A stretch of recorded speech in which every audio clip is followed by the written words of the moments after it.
بسم اللہ الرحمن الرحیم۔ قرآنی فیصلے ہماری بصیرت کے مطابق۔ مضامین سابقہ جلد پنجم، دوسرا باب، شرعی قوانین۔ حصہ چہارم۔ رجم سنگسار کی سزا۔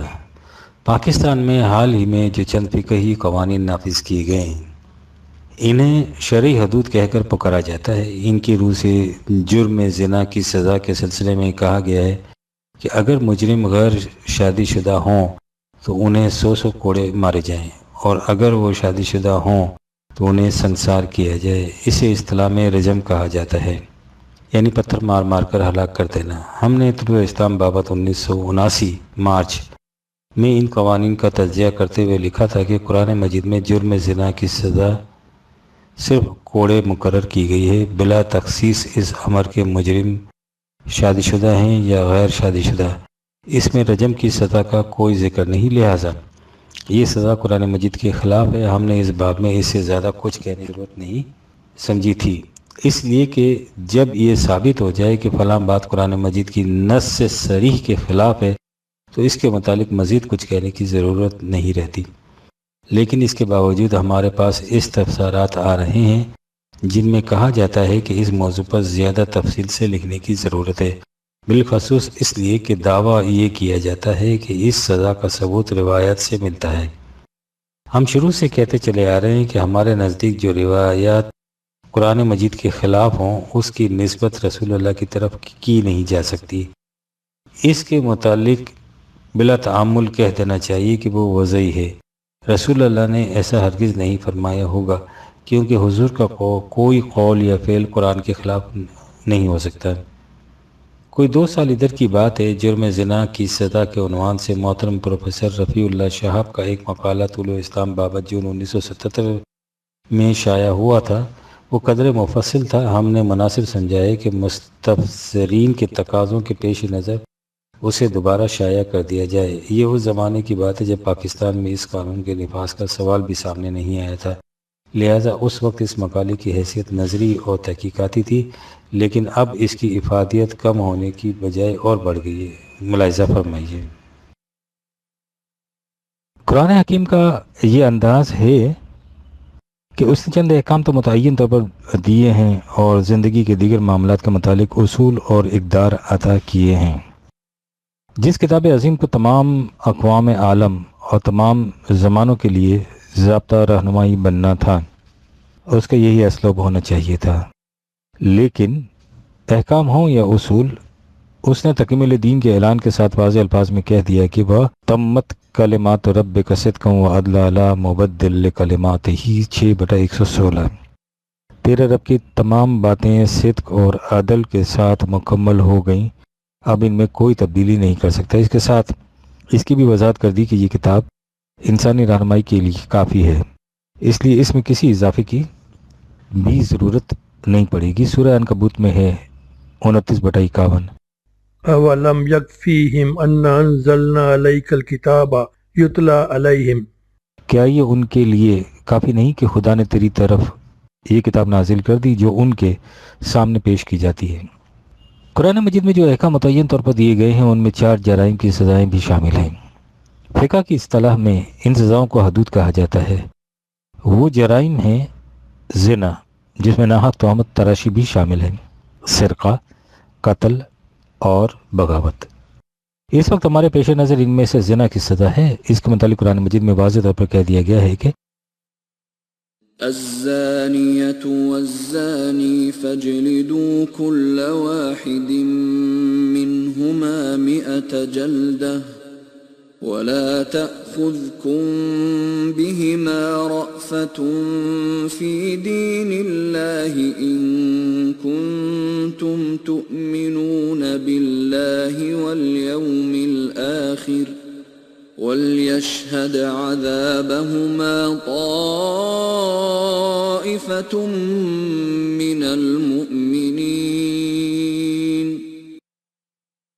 24/2۔ زانی مرد اور زانیہ عورت میں سے ہر ایک کو 100 کوڑے لگاؤ اگر تم اللہ اور یوم آخرت پر ایمان رکھتے ہو۔ تو قانون خداوندی کی نفاذ میں کسی قسم کی نرمی مت برتو، اور یہ سزا اس طرح دو کہ مومنین کی ایک جماعت وہاں موجود ہو۔ قرآن مجید میں یہی ایک مقام ہے جہاں زنا کی سزا کا ذکر ہے، چونکہ یہ حکم متعین طور پر دیا گیا، اس لیے کسی دوسرے مقام پر اس کی مزید وضاحت کی ضرورت لاحق نہیں ہوئی۔ ہم اوپر دیکھ چکے ہیں کہ اللہ تعالیٰ نے فرمایا تھا کہ قرآن تمہارے لیے کافی ہے۔ جب تک صدر اول میں قرآنی نظام نافذ رہا، حسبنا کتاب اللہ مملکت اسلامی کا دستور رہا، لیکن جب وہ نظام باقی نہ رہا تو پھر یہ تصور پیدا کیا گیا کہ انسانی رہنمائی کے لیے قرآن کافی نہیں، اس میں حق و اضافے کی ضرورت ہے۔ اس سلسلے میں زنا کی سزا کے متعلق کہا گیا کہ قرآن میں متعین کرتا سزا غیر شادی شدہ کے لیے ہے۔ شادی شدہ زانی اور زانیہ کی سزا رجم یعنی سنسار کرنا ہے۔ معلوم ہوتا ہے کہ اس پر امت میں یہ خیال ابھرا ہوگا کہ اہم حکم خود قرآن کریم میں کیوں نہ دیا گیا، یہ تو قرآن پر اضافہ ہے۔ اب جبکہ بجائے اس کے کہ اس کا اعتراف کیا جاتا کہ واقعی قرآن پر اضافہ ہے، کہا یہ گیا کہ نہیں، یہ حکم خود قرآن میں موجود تھا، لیکن جو قرآن امت کے پاس ہے اس میں یہ آیت نہیں رہی۔ یہ ایسا عذر گناہ تھا جس پر زمین لرز جاتی، آسمان پھٹ جاتا، لیکن اس عقیدے کی وضع کرنے والوں کے دل میں ذرا لرزش بھی پیدا نہ ہوئی، اور انہوں نے اس کی تائید میں روایت وضع کر لی۔ چنانچہ حضرت ابی بن کعب سے روایت بیان کی گئی ہے کہ عن زر بن حبیش قال قال لي أبي بن كعب كأي تعد سورة الأحزاب قلت 72 آية أو 73 آية قال إن كانت لتعدل سورة البقرة وإن كنا لنقرأ فيها آية الرجم قلت وما آية الرجم قال إذا زنى الشيخ والشيخة فارجموهما البتة نقالا من الله والله عزيز حكيم۔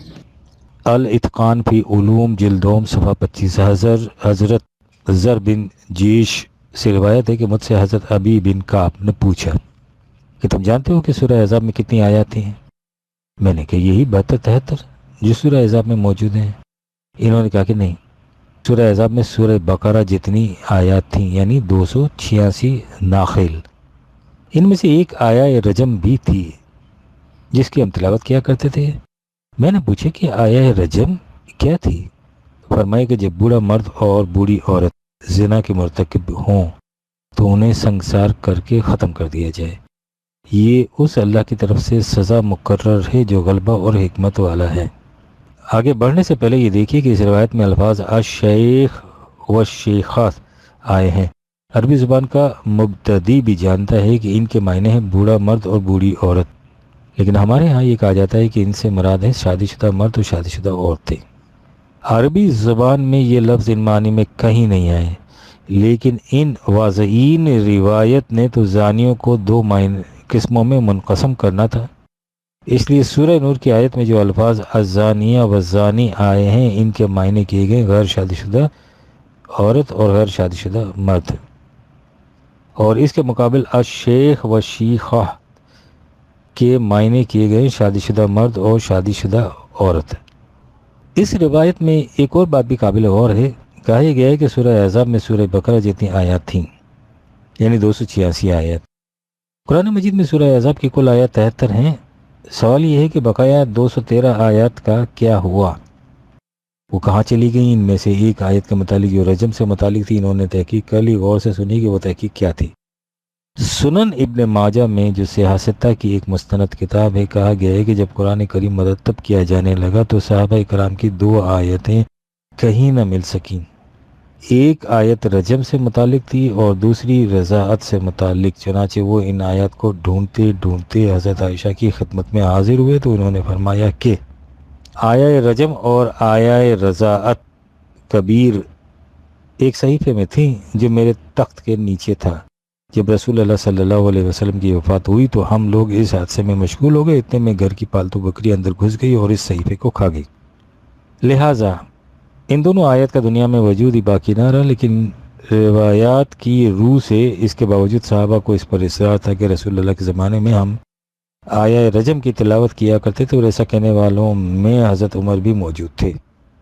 لوگوں نے آپ سے کہا کہ غالباً اس زمانے میں جب وہ برسر اقتدار آئے کہ جب آپ خود کہتے ہیں کہ آپ بھی اس آیت کی رسول اللہ کے زمانے میں تلاوت کیا کرتے تھے تو آپ اسے قرآن کریم میں درج کیوں نہیں کرتے تھے؟ آپ کا جواب ملاحظہ فرمائیے۔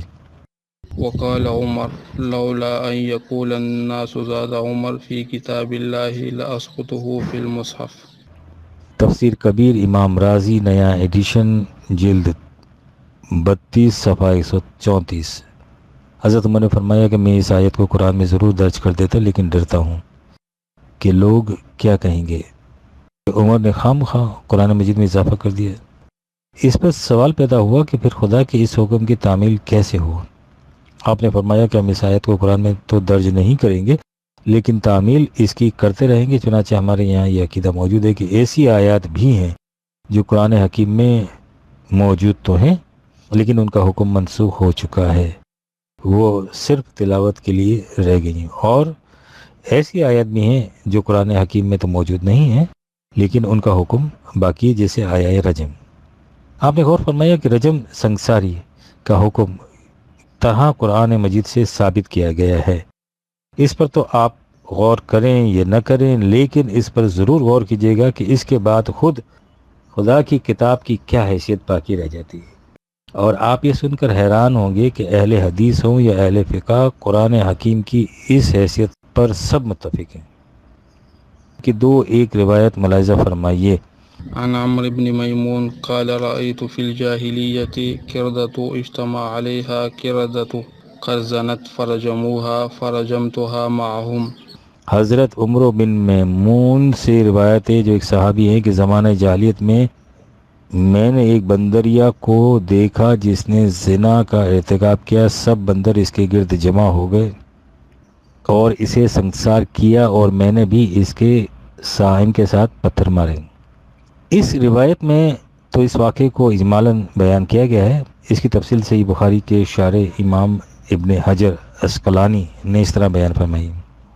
عن عمرو بن ميمون قال كنت في اليمن في عنم لأهلي وأنا على شرف فجاء كرد من كردة فتوسدوا يدها فجاء كرد أصغر منه فعمزها فسلت يدها من تحت رأس الكرد الأول سلا رفيقا واتبعته فوقع عليها وأنا أنظر ثم رجعت فجعلت تدخل يدها تحت خد الأول برفق فاستيقظ فزعا فشماها فصاها فاجتمعت القرود فجعل يصيح ويومئ إليها بيده فذهب القرود يمنة ويسرى فجاءوا بذلك الكرد أعرفه فحفروا لهما حفرة فرجموهما۔ فتح الباری شرح صحیح بخاری از ابن حجر اسقلانی جلد ہفتم صفحہ 121۔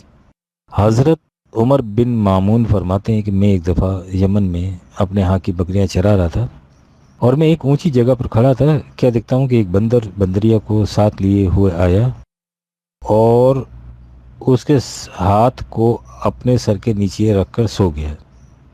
اس کے بعد پہلے بندر کے مقابلے میں نسبتاً کم عمر کا بندر آیا، اس نے بندریا کو آنکھ ماری تو اس نے آہستہ سے بندر کے سر کے نیچے سے اپنا ہاتھ کھینچ لیا اور اس نوجوان بندر کے پیچھے چل پڑی۔ اس بندر نے اس کے ساتھ مباشرت کی جسے میں نے خود اپنی آنکھوں سے دیکھا، پھر وہ لوٹی اور پہلے بندر کے سر کے نیچے آہستہ سے اپنا ہاتھ دینے لگی لیکن وہ گھبرا کر جاگ اٹھا۔ اس نے محسوس کیا کہ دال میں کچھ کالا ضرور ہے، چنانچہ اس نے بندریا کو سونگا تو سارا معاملہ سمجھ میں آ گیا۔ اس نے دہائی مچانا شروع کر دی، اس پر بہت سارے بندر جمع ہو گئے۔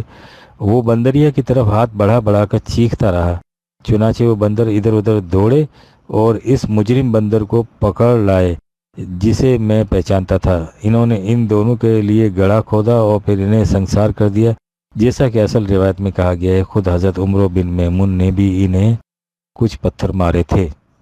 یہ ہے اس سزا کی تائید میں فطرت کی گواہی جسے ان روایات کی روح سے پیش کیا جاتا ہے۔ ان پر کسی تبصرے کی ضرورت نہیں۔ کہا یہ جاتا ہے کہ کسی زانی یا زانیہ کو رجم کی سزا دیجیے اور پھر دیکھیے کہ معاشرہ زنا جیسا فعل شنیع کس طرح ختم نہیں ہوتا۔ یہ تو ہم نہیں کہہ سکتے کہ اس سے اس جرم کا ارتکاب ختم ہو جائے گا یا نہیں۔ قرآن کریم میں جرم قتل کی سزا موت مقرر کی گئی ہے، اور یہی سزا ہمارے مروجہ قانون کی روح سے قاتل کو دی جاتی ہے۔ لیکن اس کے باوجود قتل کی وارداتوں کا ختم ہو جانا تو ایک طرف ان میں دن بدن اضافہ ہوتا چلا جا رہا ہے۔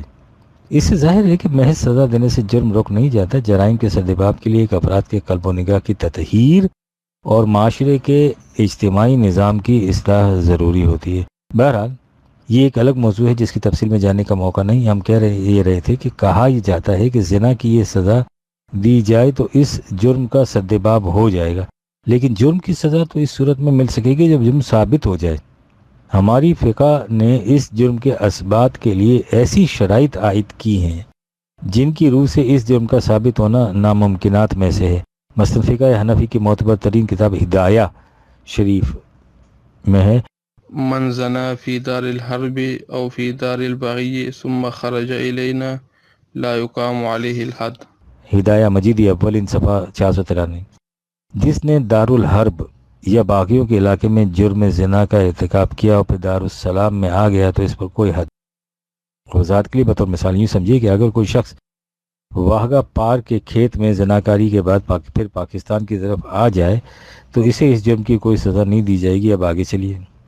ومن اقر 4 مرات فی مجالس مختلفۃ انه زنا بفلانۃ وقالت هي تزوجني او اقرت بالزنا وقال الرجل تزوجتها فلا حد عليه وعليه المہر۔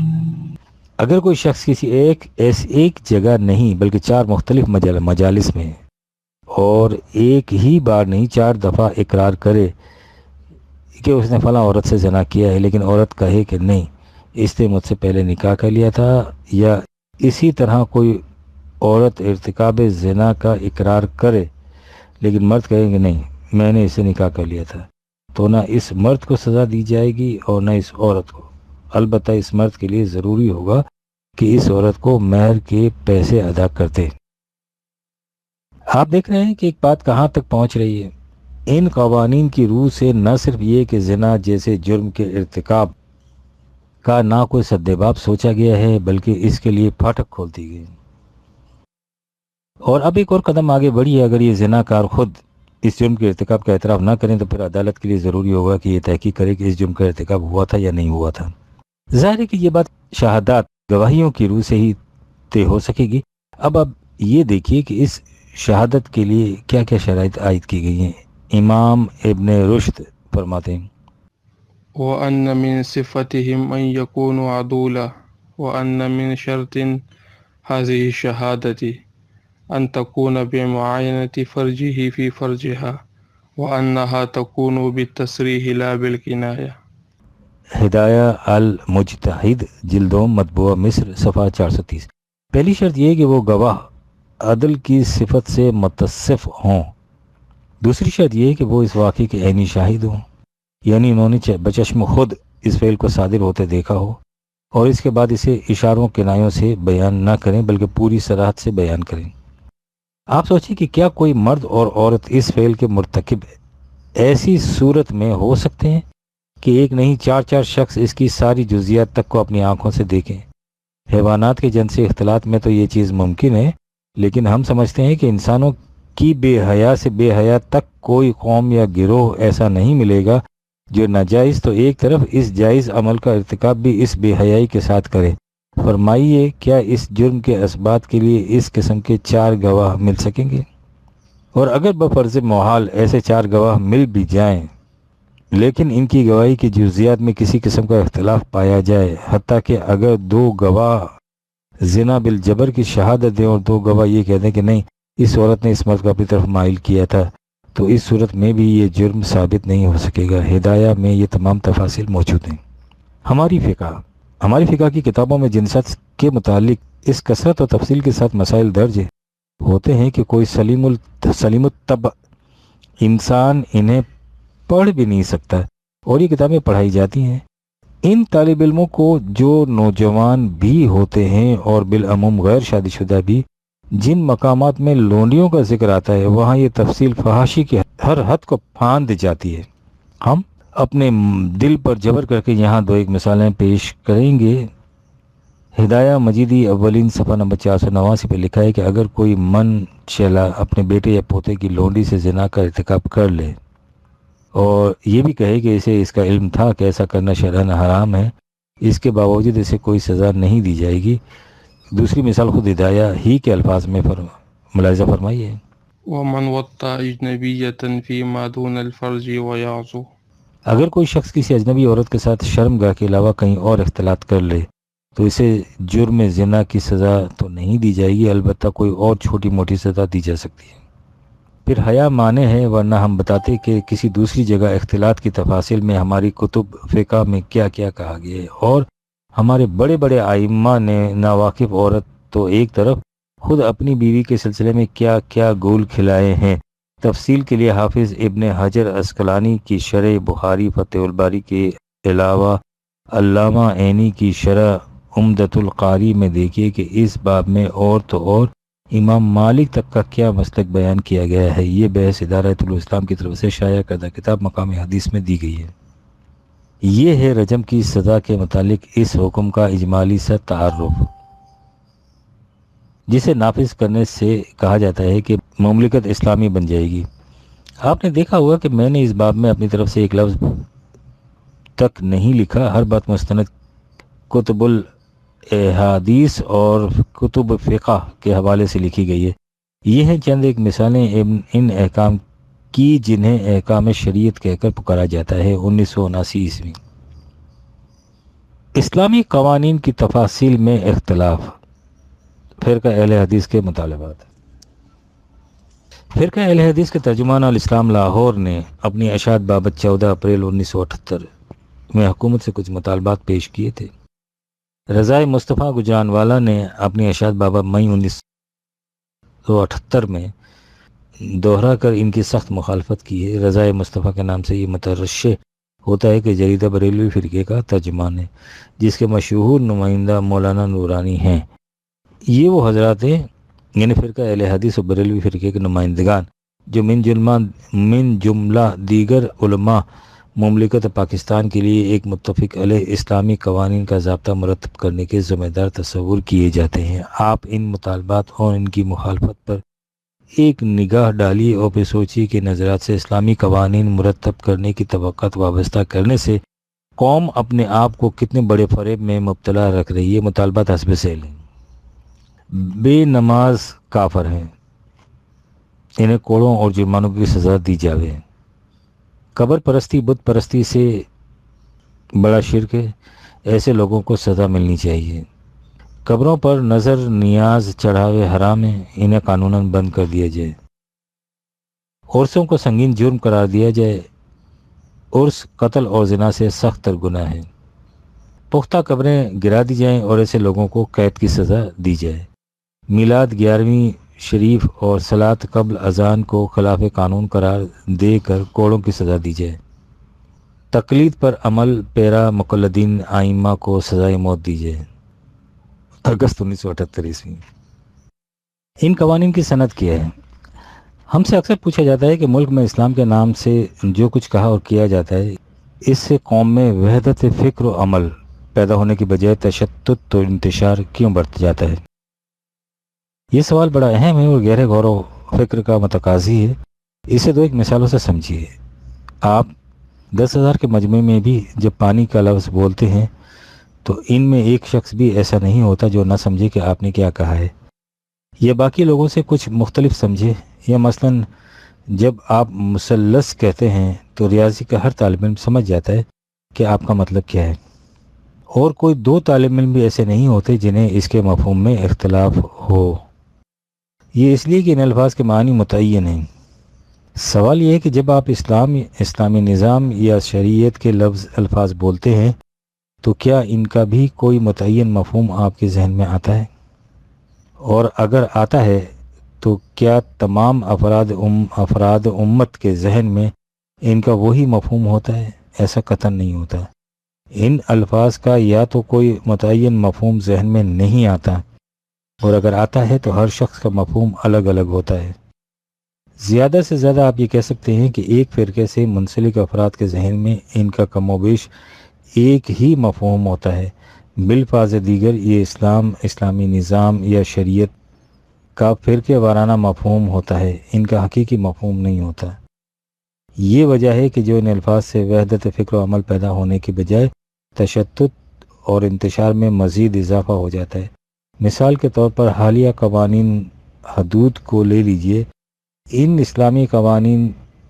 اسلامی قوانین کہہ کر ملک میں نافذ کیا گیا، لیکن قدم اول پر ہی ایک فرقہ شیعہ نے کہہ دیا کہ یہ فقہ حنفی پر مبنی قوانین ہیں جنہیں ہم اسلامی تسلیم نہیں کرتے۔ یہ تو ان قوانین کی قسط اول کی صورت میں ہوا ہے، آپ دیکھیے گا کہ ان کی مزید قسطیں نافذ ہونے پر یہ اختلافات کس قدر بڑھ جاتے ہیں۔ اصل یہ ہے کہ اس قسم کے قوانین کو اسلامی کہنا ہی غلط ہے۔ اسلامی قوانین وہ ہوں گے جنہیں تمام امت اسلامی تسلیم کرے، اور اس طرح ان کا اطلاق تمام مسلمانوں پر یکساں ہوں، لیکن کسی ایک فرقے کی فقہ کو پبلک لاز کا ضابطہ قرار دے کر اسے اسلامی قوانین کی حیثیت سے تمام فرقوں پر نافذ کرنا ملک میں مستقل نزاع کا دروازہ کھول دے گا، اور اس سے جو نتائج پیدا ہوں گے ظاہر ہے۔ اسی دشواری کے پیش نظر ہم نے ہمیشہ یہ مشورہ دیا ہے کہ بجائے اس کے کہ آپ یہ کہیں کہ اسلام نے یہ کہا ہے، شریعت کا یہ فیصلہ ہے، آپ متعین طور پر کہیے کہ فلاں شخص نے یہ کہا ہے، فلاں کتاب میں یہ لکھا ہے۔ اس سے بات متعین اور واضح ہو جائے گی، اور اسلام یا شریعت کے متعلق نہ کوئی ابہام پیدا ہوگا نہ غلط فہمی۔ ان تصریحات سے یہ حقیقت بھی واضح ہو جائے گی کہ طلوع اسلام، اسلامی نظام، اسلامی احکام، شرعی قوانین کے بجائے قرآنی نظام، قرآنی احکام اور قرآنی قوانین کیوں کہتا ہے۔ قرآن ایک واحد متعین منفرد کتاب ہے۔ قرآن کے لفظ سے کتاب اللہ کے سوا کسی کے ذہن میں کچھ اور آ ہی نہیں سکتا، اور جب ہم اس کے ساتھ اس کی صورت اور آیت کا حوالہ بھی دے دیتے ہیں تو ہر شخص پرکھ سکتا ہے کہ جو کچھ کہا گیا ہے وہ صحیح ہے یا نہیں۔ صدر اول میں اسلامی سے مراد تھی وہ بات، فیصلہ، حکم، قانون جو قرآن کے مطابق ہو۔ یہی وجہ تھی کہ امت میں اختلاف پیدا نہیں ہوتا تھا۔ فروری 1979 ء۔ کوڑا کس قسم کا ہونا چاہیے؟ ہمارے ہاں آج کل کوڑوں کی جو سزا دی جاتی ہے، اس میں کوڑوں کی کیفیت یہ ہوتی ہے کہ عام طور پر کڑیل جوان بھی 5-7 کوڑوں سے زیادہ کی تاب نہیں لا سکتے، اور اکثر وہ بیشتر بے ہوش ہو جاتے ہیں، اور ڈاکٹری مشورے کے مطابق ان کے باقی ماندہ کوڑوں کو منسوخ کر دینا پڑتا ہے، اور ان کے زخموں کے مندمل ہونے میں کافی عرصہ لگ جاتا ہے۔ پچھلے ماہ اخبارات میں ایک خبر شائع ہوئی تھی جس میں کہا گیا تھا کہ سعودی عرب میں جہاں جرائم کی اسلامی سزائیں دی جاتی ہیں، بعض برطانوی باشندوں کو کوڑوں کی سزا دی گئی۔ اس کی تفصیل حسب ذیل ہے۔ لندن 15 جون۔ رائٹر شراب کے قانون کی خلاف ورزی کرنے پر سعودی عرب میں مزید 2 برطانوی باشندوں کو سرعام کوڑے لگائے گئے اور سزائے قید دی گئی۔ ان 2 برطانوی باشندوں کو سزائے قید اور کوڑوں کی سزا کا انکشاف برطانوی دفتر خارجہ نے کیا ہے۔ اس سے پہلے جن 2 باشندوں کو شراب تقسیم کرنے پر سرعام کوڑے لگائے گئے تھے سرطانیہ واپس چلے گئے ہیں۔ میڈ منٹ اور کوپر کو 70 کوڑے لگائے گئے تھے اور 6 ماہ سزائے قید دی گئی تھی۔ میڈ منٹ اور کوپر نے ہیتھرو کے ہوائی اڈے پر بتایا کہ وہ بالکل ٹھیک ٹھاک ہیں، تاہم انہوں نے مزید کچھ نہیں بتایا۔ جن 2 مزید افراد کو سزائے قید اور کوڑے لگائے گئے ہیں، ان میں 20 سالہ پیرسن اور 50 سالہ پیری والش ہیں، اور دونوں امریکی firm Lockheed aircraft corporation کے ملازم ہیں۔ پیرسن کو 200 کوڑے اور 2 سال قید اور پیری کو 150 کوڑے اور 18 ماہ قید کی سزا دی گئی۔ نوائے وقت 16 جون 1978 ء۔ نوائے وقت معلوم نہیں وہاں کوڑے کس قسم کے ہوتے ہیں کہ 50 سالہ بوڑھے 150-200 کوڑے کھا کر بھی ٹھیک ٹھاک رہتے ہیں۔ اگر کوئی صاحب ان کی متعینہ تفصیل بتا سکے تو طلوع اسلام ان کا شکر گزار ہوگا۔ اگست 1978 ء۔ کوڑوں کی وضاحت، فقہی تحقیق۔ قرآن مجید میں کوڑوں کے لیے جلدت کا لفظ آیا ہے۔ جو اس مفہوم کی طرف اشارہ کرتا ہے کہ مجرم کو کسی ایسی چیز سے سزا دی جائے جس کا اثر صرف اس کی کھال تک محدود رہے۔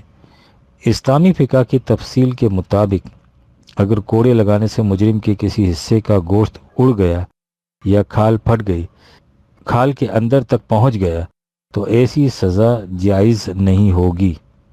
چنانچہ حفظ ما تقدم کے طور پر ایسے طریقے اختیار کیے جاتے ہیں جن سے اس قسم کے زخم وغیرہ کی نوبت نہیں آتی۔ دور نبوی میں تو جرائم کی تعداد بڑی محدود تھی اور شاذ نادر ہی کوڑوں کی سزا تک نوبت پہنچتی تھی، اس لیے اس دور میں کوئی مخصوص قسم کا کوڑا تیار نہیں کیا گیا تھا۔ جب کوئی مجرم پکڑا جاتا تو اسے جوتوں یا کھجور کی چھال سے سزا دی جاتی۔ قاضی ابو بکر جساس دور نبوی کی سزا کی تفصیلات بیان کرتے ہوئے لکھتے ہیں، کون من ضرب النبی صلی اللہ علیہ وسلم بالجرید والنعال۔ احکام القرآن جلد سوم صفحہ 260۔ رسول اللہ صلی اللہ علیہ وسلم کے زمانے میں کوڑے مارنے کا کام جوتوں یا کھجور کی چھال سے لیا جاتا تھا۔ مختصر یہ کہ دور نبوی میں چمڑے سے بنے ہوئے کوڑے سے سزا دینے کا رواج نہیں تھا۔ یہی صورت حالات حضرت ابو بکر کے دور میں رہی۔ حضرت عمر نے اپنے دور میں اس مقصد کے لیے مخصوص کوڑا تیار کرایا تھا جس کی تفصیل فقہ کی کتابوں میں ان الفاظ میں بیان کی گئی ہے، آتی عمر بالصوت فیہ شدتا فقال ارید علینا من حازا فاتی بصوت فیہ لائن فقال ارید اشد من حازا فاتی بصوت بین الصوتین فقال اضرب ولا بری ابتلکا واتا کل عفر حق۔ حضرت عمر کے پاس ایک کوڑا لایا گیا جو بہت سخت تھا۔ آپ نے فرمایا اس سے ذرا نرم ہونا چاہیے۔ اس پر آپ کے پاس دوسرا کوڑا لایا گیا جو پہلے کے مقابلے میں بہت زیادہ نرم تھا۔ آپ نے فرمایا کہ مجھے اس سے زیادہ سخت چاہیے، چنانچہ آپ کے پاس ان دونوں کوڑوں کے درمیانی معیار کا کوڑا لایا گیا۔ تو آپ نے مارنے والے سے فرمایا کہ اس سے اس طرح ضرب لگائی جائے کہ تیری بغل عام پٹ نظر نہ آئے، اور پھر یہ کہ یہ کوڑے جسم کے ہر حصے پر لگائے جائیں۔ خیال رہے کہ کوڑوں کی سطح وہ اہل علم صحابہ دیتے تھے جنہیں شرعی احکامات و اصول کا پورا علم ہوتا تھا، اور پھر یہ کہ یہ سطح کپڑے اتار کر نہیں بلکہ موسم کے مطابق مجرم نے جو کپڑے پہن رکھے ہوتے تھے ان کو اتارے بغیر دی جاتی تھی، بلکہ اگر کوئی مجرم خود بھی کپڑے اتارنا چاہتا تو اسے کپڑے اتارنے کی اجازت نہیں دی جاتی تھی۔ حضرت ابو عبیدہ بن جرح سے روایت ہے، ان ابا عبیدہ بن الجرح آتی برجل فی حد مذہب الرجل ینز قمیصا وقال ینبکی لجسدی خاز المذہب ان یضرب ولیس علی قمیصی فقال ابو عبیدہ لا تدعو تنز قمیصا فضرب علیہ۔ حضرت ابو عبیدہ بن الجرح کے پاس شرعی سطح کا ایک مجرم لایا گیا تو اس نے اپنی قمیض اتارنی شروع کر دی اور کہنے لگا کہ اس گناہ گار جسم کو اس حالت میں کوڑے پڑنے چاہیے کہ اس پر قمیض نہ ہو، لیکن حضرت ابو عبیدہ نے فرمایا کہ اسے قمیض نہ اتارنے دو، بس اسے قمیض کے اوپر کوڑے مارے گئے۔ یہی نہیں بلکہ بعض اوقات جلد کو زخمی ہونے سے بچانے کے لیے مجرم کو بھیڑ یا بکری کی کھال پہنا دی جاتی تھی تاکہ کوڑوں کا اثر جلد کے اندر تک نہ پہنچنے پائے۔ حضرت سعد بن ابراہیم سے روایت ہے، وَلَقَدْ حَدَّثْنِي أَبِي أُمِّ كَلْثُومَ أَمَرْتُ بِشَعَّةٍ فَسَلَخْتَ حِينَ جَلْدَ أَبُو بَكْرٍ فَالْبِمَسْكَهَا فَهَلْ كَانَ نَالَكَ الْأَمْنِ ضرب شدید۔ مجھ سے میرے باپ نے روایت کی ہے کہ ان کی والدہ ام کلثوم نے ایک بھیڑ ذبح کرنے کو کہا، اور جب ابو بکرا کو کوڑے لگائے گئے تو وہ کھال انہیں پہنا دی، تو کیا یہ ضرب شدید سے بچنے کے لیے نہ تھا؟ دوسری روایت میں ضرب خفیف آیا ہے۔ پروفیسر رفیع اللہ شہاب۔